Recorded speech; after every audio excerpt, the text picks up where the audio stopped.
This is Josh Sharp, JTH Boxing. Today I'm here and I'm joined by the British Middleweight Champion, Nathan Heaney.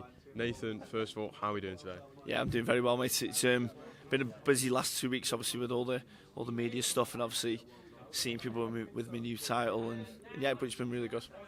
Obviously, we were just talking about off camera, obviously how busy a man you're going to have been. Obviously, Talk Sport, Boxing Social, big interview. George Grove's podcast, I sat down and watched last night. It was quality. Life's almost just changed now, isn't it? Almost in terms of how much you're a man in demand now, aren't you? Yeah, you are for about 2 weeks, and then all of a sudden everything goes back to normal. So it's a weird one because you're so elated in terms of when you have the win and stuff, and everyone's buzzing, but then you almost get to the point you don't want to talk about it. So you don't want to make people sick of seeing you. So it's one of them. I think after today it'll all start dying down a little bit. I did some stuff for ITV Central yesterday, which will be good. But no, it's nice. It's nice, and all I'll do now on Monday, I'm back to being a fighter again and just cracking on with the job.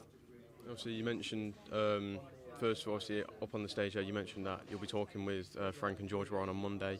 Obviously, I know what you're going to want to hear. You're going to want to hear, listen, you can have your headline at Stoke now. Obviously, I know they've wanted to get it for a while, but obviously you've been saying it. Now that you've got that British title, there's that bit more to it now as well, where there's a reason to make it. But if it's not Stoke Stadium, what would you like next? If they couldn't do Stoke next year, I'd just say, just get me Janabek or whatever in Vegas or wherever it is he needs to fight, or just a world, because I want to fight for a world title. Now that sounds ridiculous in terms of like people putting me with a world title, but the fact of the matter is they were going to put Bentley's been in a world title fight, and they were looking at getting a rematch as well. So, and I did a good. I thought I did a good performance against Bentley. So, yeah, who knows? But that's what I'd want. Obviously, I want to turn back now and we'll talk about the fight, we'll talk about obviously preparation. First of all, how was the preparation? I know it's a question that I'm sure you've probably been asked loads of times, but how was it all? Yeah, no, like the cliche things, it's the best it's ever been, but that was the best it's ever been in terms of, I think I only got poorly once about 8 weeks before, whereas I had like a cold and stuff, but normally about 2 weeks before fights I'll always get really ill. Maybe it's just that's when you're worn down, but this time I didn't, and the training levels were ramped up and the volumes increased. So it's the hardest and the smartest that we've trained so far, and it all, I think, all shone on the night, to be honest, because my fitness was right there all the way through. Something I found really interesting when obviously listening to the podcast was you mentioned, obviously at the beginning of camp you were sparring George Davey, and you said he was hitting you with shots that you just shouldn't be getting hit with. Do you reckon, as the camp went on, obviously your confidence is going to grow, but do you reckon having, like, realising that you're not up to scratch, do you reckon that makes you train hard and really sit down and think, what can I do here? Yeah, well, you wonder why you're getting caught with shots in the first place. No, probably, yeah. But it was that first 2 rounds I was boxing nice, but then I just stopped doing what I was good at, and which potentially if I'd have done the same thing in the fights and stopped doing what I was being good at, Bentley would have taken over. So it's just a discipline kind of things. But when you're not fit, fighting fit at least, you won't be as good in sparring, but then as you get fitter as the fights go on, as the weeks go on, should say, that improves anyway, and then that's where the confidence comes. And I had no issues towards the end at all. Obviously, we'll talk about the fight. When the fight was going on, I saw a lot of people on Twitter calling you Nathan Heaney-chenko, giving you those great comparisons. It was some performance. You could see the confidence. You were brimming with confidence. You had your hands down. You were doing a little bit of showboating. It was a performance that nobody expects. I think that's the thing that's really so sweet about it, is everyone loves an underdog story, and you've done it again. I remember you mentioned on Fight Day you were like a 9-1 underdog. First of all, with seeing those odds, did that fuel you up a little bit more? Was it just like, if business is business? Yeah, of course. All negative comments and stuff. It didn't put me in a negative mindset, saying, "Oh, I am going to get knocked out." Or I just thought to myself, I can't wait to prove them wrong. I've had it all through my career, to be honest. Like, people don't really rate me as a fighter, to be honest. Maybe they do now, who knows? But even if they don't, it doesn't really matter. You crack on, do what you need to do, because at the end of the day, it's still just a man in there. Denzel Bentley's very, very dangerous, and when I was seeing him when he walks in the ring, I was thinking, bloody hell, this is it now, lads. So, I mean, like, it's gonna be hard, but you just do what you need to do.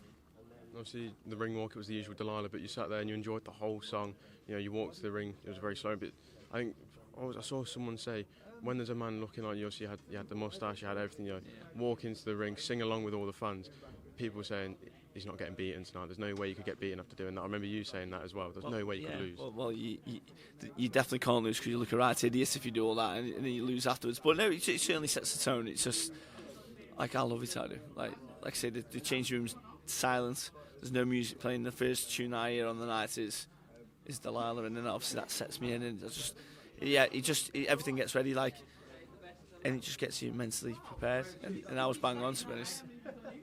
The silent change room I do find quite interesting. Sometimes fighters like to have that music playing first. Is it just like sometimes like as silent as you can hear a pin drop, or I'm sure you're still talking with your coaches and everything? Yeah, we're still speaking, mate, but there's just no music. It's just like if there is any awkward silence, it's silence. So, but I just like it's just nice and calm. No need to get hyped up. Like I get hyped up as I'm walking to the ring with Delilah. Obviously, it was a headline act as well on TNT Sport now even. What was it just like the whole experience? Obviously the crowd. Obviously we always know you're going to bring a good crowd. We've seen it in Telford, we've seen it in Manchester, and we saw it obviously on Saturday night when you headlined. But you know when you look at the support that you get from these people, also I was saying to you off camera, I love a man who's involved with their community, and you're right in there. Like, does that crowd just give you that extra gear? You know when times are getting tougher in a fight like that, where you need to be switched on for the whole time. Do they push you on even more and keep you focused? Yeah, all the way through. Like when it was mentioned before that they can't fight for you, they certainly can't. But my guys will be. I've been put on my arse before against Ramirez, but they never stop singing afterwards. Like they just all the way through. So, like my guys aren't silent. They're not that kind of people. So they back you all the way through. So yeah, as you're going through the gears and stuff, and you let the shots go, and the place just erupts. You just get you get that second window. You don't even feel tired anyway. So yeah, they push you all the way through the fight. Obviously after the fight, a couple of days afterwards, obviously I saw you got to go on the pitch at Stoke, and you had all those people shouting your name, you know, saying that he's one of our own. What was that like, just being able to walk on the pitch with that British title in your hand as well? Yeah, well, I've been on the pitch a couple of times, but normally it's the edge of the pitch, where this time they brought me into the middle, which was lovely because I can then, for a split second, imagine there's a boxing ring in the middle, and they were singing my name, he's one of our own, and it's just, yeah, it was special, mate. It was really, really good, but the idea was just keep winning just so I can get in the middle of that pitch fighting, basically. Yeah, and that's the last bit I want to talk to you about is obviously the relationship with your coach, obviously TNT Sports. Yeah. Sorry. No, sorry. Obviously the relationship that you have with Steve. Yeah. Obviously TNT Sports put that video up of showing it round by round. I think it's just a great relationship you've got there. It's a great bond. I think it's probably one of the best bonds I've seen between a fighter and a coach for a long time. What is that like with Steve? Like just day in day out in the gym with him? Yeah, Steve's a great man, like, and an amazing coach as well. But I mean, Steve been together now for 6 years, and if I look back at my first ever title fight with Tom Stokes, the fighter I was then, and all the things he used to say I used to do wrong, instead of fighter I am now, I'm completely different. Like the head movement's just second nature, just does it straight away, and I just. And everything that Steve's worked on me with over the years was put into place on that. But again, it was all down to obviously Steve. Reset me every single round. Keep doing what you're doing. Blah blah blah. Whatever cues he was telling me, it was just to keep me on track in terms for what I needed to do, and that's what we did.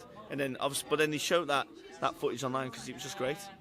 Obviously, you mentioned Steve being very calm, but even at that, when your hand was about to get raised, first of all, I'll talk about yourself. Obviously.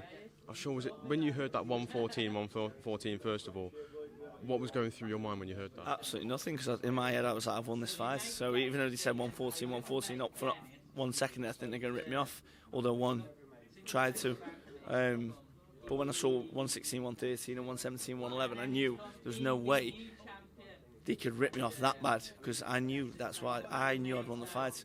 So yeah, it was one of the mates that I wasn't going to be denied in that moment, even though one judge potentially tried to. But still, yeah, I didn't for a second doubt that I was the winner, and it would have been if. And looking at all the feedback and all the commentary and stuff and Talk Sports on TNT Sport, it would have been a complete utter robbery anyway. So, fortunately, it went the way it should have done. As you could see how much you meant to Steve, but not just Steve, but just the people of Stoke in general, everyone who was there for you. Obviously, without a doubt, it's the biggest highlight of your career so far. But there could be even more to come. You never know in the next year. Yeah, it's been a great journey so far. People back me from the small hall all the way to headlining at Manchester Arena, from the Midlands area title to the British title and every title in between.